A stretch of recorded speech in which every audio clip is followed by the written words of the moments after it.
Lagi batuk, tenggorokan gatal, sebelum minum obat, coba dulu atasi batuk dengan bahan dapur di rumah kita.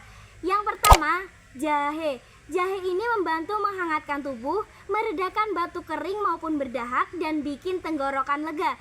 Caranya, geprek jahe, seduh pakai air panas, tambahkan sedikit madu dan minum saat hangat. Efeknya cepat terasa.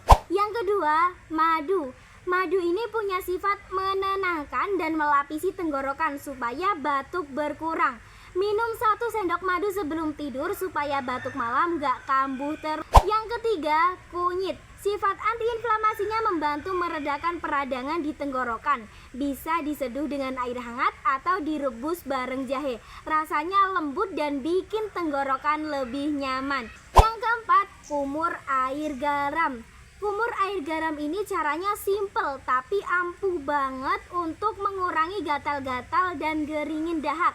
Campur sedikit garam ke air hangat, kumur 10-15 detik, lalu lakukan selama 2-3 kali sehari. Kelima, uap air hangat.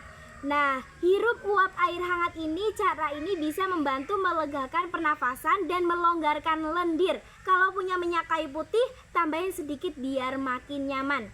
Batuk memang mengganggu, tapi banyak bahan dapur di sekitar kita yang bisa membantu meredakannya. Pilih salah satu dari tadi, lalu lakukan secara rutin dan jangan lupa minum air banyak dan istirahat yang cukup. Semoga informasinya bermanfaat. Sampai jumpa di video selanjutnya.